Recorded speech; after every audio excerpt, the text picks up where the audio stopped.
கர்மாவை மாற்ற முடியுமா? கர்மான்னு ஒன்று இருக்கா? உண்மையாவே இந்த கர்மாக்குள்ள மாட்டிக்கிட்டு இருக்குனா அப்படின்ற ஒரு சந்தேகம் வந்து நிறைய பேருக்கு இருக்கு. ஏன் கர்மாவை மாற்ற முடியாது? முதல்ல கர்மானா என்னன்னு முதல்ல நீங்க தெரிஞ்சுக்கிட்டீங்கன்னா தான் உங்களுக்கு வாழ்க்கையில ஒரு முன்னேற்றமே இருக்கும். ஏன்னா எல்லா தடைகளுக்குமே பேஸா இருக்கிறது என்னன்னா அந்த கர்மா தான். ஒண்ணும் கிடையாது. கர்மானா ஒவ்வொருவரும் பல பிறப்புகளாகவும் இப்பிறப்புகளில் எடுத்திருக்கக்கூடிய ஒரு வினைகளும் ஒரு செயல்களினுடைய பலன் தான் கர்மா. இதை வந்து 3 விதமா வந்து நம்மளுடைய சித்தர்களாக இருக்கட்டும், மகான்கள், ஞானியர்கள் வந்து இதை பிரிச்சு அலசி ஆராய்ஞ்சு பிச்சு எரிஞ்சு போயிட்டாங்க. என்னன்னா சஞ்சித கர்மா, பிராராத்தி கர்மா, ஆகாமிய கர்மா. இந்த 3 கர்மா தான் ஒருத்தனுடைய மிகப்பெரிய கர்மா. இதை தாண்டி அவர்களுடைய முன்னோர்கள் செய்த பாவமும் ஒவ்வொரு ஆன்மாவுக்கும் தொடர்ச்சியாக அது தொடர்ந்து கொண்டே இருக்கும்.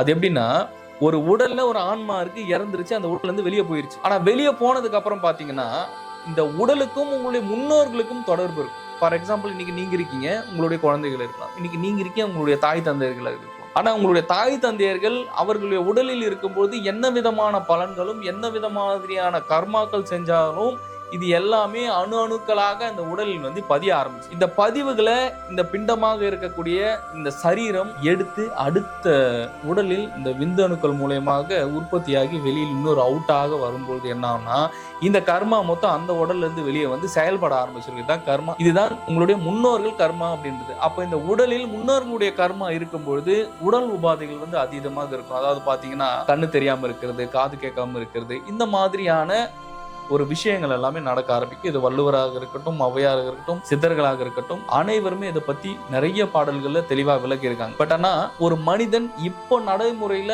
அனுபவிச்சுட்டு இருக்க கர்மாக்கள் என்னன்னா இந்த சஞ்சித கர்மா, பிராராத்தி கர்மா, ஆகாமிய கர்மா. இந்த 3 கர்மாவுமே ஒருத்தன் கரைக்காம தன்னுடைய வாழ்க்கை அப்படின்றது அவ்வளவு எளிமையாக மாறவே மாறாது. ஏன் சொல்றேன் நீங்க நினைச்சிட்டு இருக்கீங்க, இவங்க எப்படி இவனுக்கு மட்டும் பணம் சேர்ந்துகிட்டே இருக்கு, இவன் மட்டும் எப்படி பணக்காரன் ஆகிட்டே இருக்கானா? இல்ல, அது அவனுடைய கர்மா. அப்ப இவன் என்ன கஷ்டப்பட்டுக்கிட்டே இருக்கான், அப்ப இவன் எழுந்துக்கவே முடியாதுன்னா இல்ல, அது அவனுடைய கர்மா. ஏன் சொல்றேன்னா, இந்த கர்மா அப்படின்றது முழுக்க நீங்க பாத்தீங்கன்னா நீங்க எந்தெந்த பிறப்புல செஞ்சீங்களோ அதெல்லாம் ஒன்னா சேர்ந்து வந்து நிக்கும். நீங்க ஃபார் எக்ஸாம்பிள் மாசத்துக்கு 1 லட்ச ரூபாய் சம்பாதிக்கலாம். ஆனா அந்த 1 லட்ச ரூபாய் பணம் உங்களுக்கு நிக்குமான்னா நிக்காது. ஏதோ ஒரு விஷயத்துல ஏதோ ஒரு ரூபத்துல அது போய்கிட்டே இருக்கும். அது பிரிஞ்சு போய்கிட்டே இருக்கும். ஆனா சேவிங்ஸ் இருக்குமானா இருக்காது. அதையே மீறி நீங்க சேமிச்சு வச்சீங்கனாலும் இந்த கர்மா அது சேவிங்ஸ்ல வைக்காது. ஏதாவது ஒரு உடல் உபாதையோ ஏதாவது ஒண்ணு வந்து ஆக மொத்தம் உங்க கையில இருக்கிற பணத்தையோ புடுங்கிட்டு அப்படியே நிர்மூலமா நிர்கதியா நிக்க வைக்கும்போது உங்களுக்கு வலிகளும் வேதனைகளும் இந்த மாதிரி விஷயம் எல்லாம் நடந்துகிட்டு இருக்கும். அப்போ ஒருத்தருடைய முன்னோர்களுடைய சாபமும் முன்னோர்களுடைய கர்மாவும்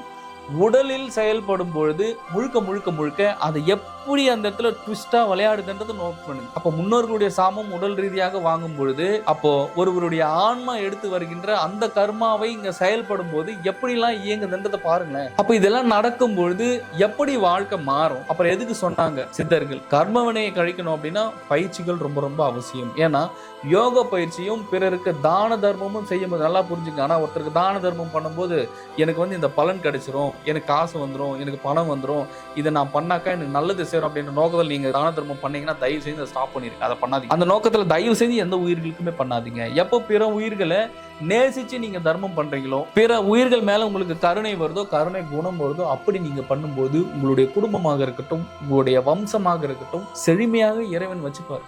உங்களுடைய கர்மா முழுக்க குறைஞ்சிடும். அதை தாண்டி உங்க லைஃப்ல ஏற்படுற ஒரு சில கர்மா இருக்குல்ல, உங்களுக்கு ஏற்பட்டிருக்குல்ல, இந்த கர்மாவை குறைக்கணும் யோகம் தான் சிறந்த ஒரு கருவி. ஏன்னா ஒருவர் யோகம் செய்ய அதுவும் குறிப்பாக பிரம்ம யோகம் போன்ற ஒரு உயர் ரக பயிற்சி, அதாவது சித்தர் குருநாதர் பிரம்மானந்த ஸ்ரீ சிவபிரபாகர சிவயோகி சுவாமிகள் அவர்களுடைய உயர்ந்த பயிற்சியான பிரம்மயோக பயிற்சி சாதாரண இல்லைங்க. கிட்டத்தட்ட 720 வருஷம் வாழ்ந்த ஒரு மிகப்பெரிய மகானவர். அவரோட பயிற்சியை எடுத்துக்கொண்டு நடைமுறையில் நீங்க செயல்பட உங்களுடைய பிறவி கர்மாவாக இருக்கட்டும், உங்களுடைய சஞ்சித கர்மா, பிராராத்தி கர்மா, ஆகாமிய கர்மா, இந்த எல்லா கர்மாவும் குறைஞ்சிரும். அப்போ ஒருவனுக்கு கர்மா குறைஞ்சிருச்சு அப்படின்னா முழுமையா பிரபஞ்சத்திலிருந்து என்ன வேணுமோ என்ன கொடுக்கணுமோ மொத்தம் அப்படியே கொட்டி கதவை தர நான் கொடுக்குறேன் வாங்கிக்க அப்படின்னு. இங்க கர்மா குறைக்கிறதுக்கு யாரும் முயற்சி பண்றதும் இல்லை.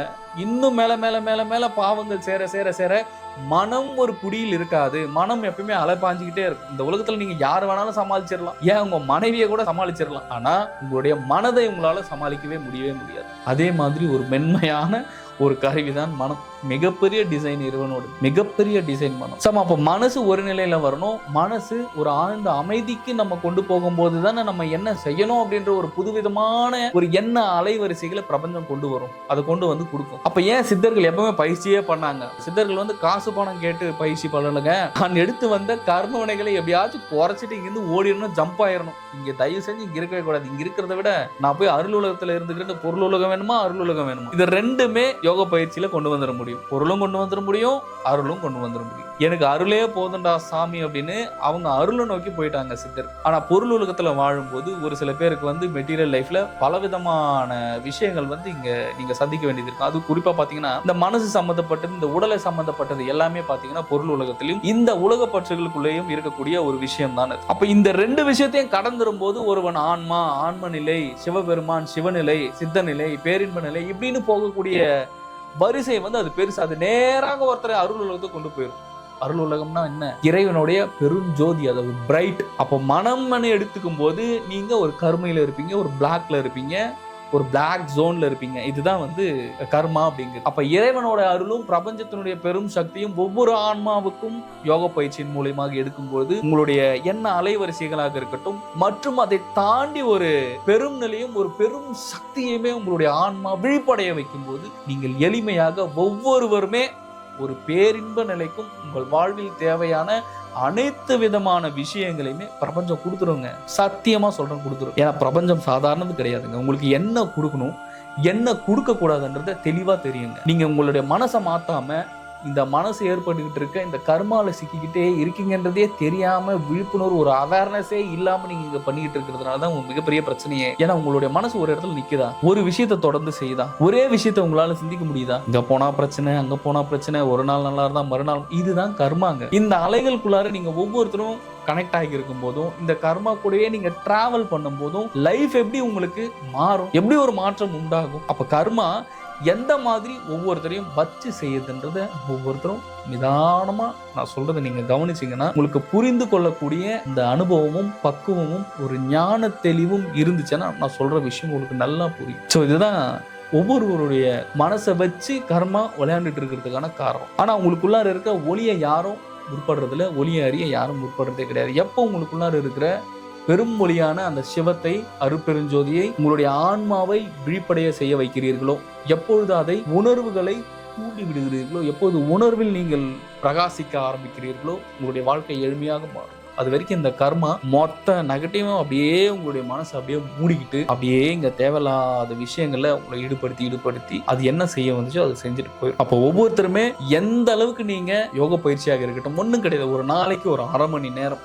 பயிற்சி எடுத்து நீங்க பண்ண உங்களுடைய வாழ்க்கையும் சரி, உங்களை சுற்றி இருக்கக்கூடிய அனைத்து கர்மாவும் நீங்கள் எளிமையாக கழித்து விட்டு இங்க பொருள் உலகத்திற்கு உங்களுக்கு தேவையான அனைத்தையுமே பிரபஞ்சமும் இறைவனும் சித்தர்களும் கொடுத்து உங்களை கை கொடுத்து மேலே தூக்குவார். இல்லைன்னா நீங்க அந்த கர்மாவுடைய எண்ண அலைவரிசைகள்லேயே தான் நீங்க இருக்கும், வேற வழியே கிடையாது. நன்றி. மீண்டும் அடுத்த காணொலியில் சந்திக்கலாம். இந்த காணொலி உங்களுக்கு நிச்சயமாக பயன்படும் என்று நான் நினைக்கிறேன். மீண்டும் அடுத்த காணொலியில் சந்திக்கலாம். குரு கடாட்சம்.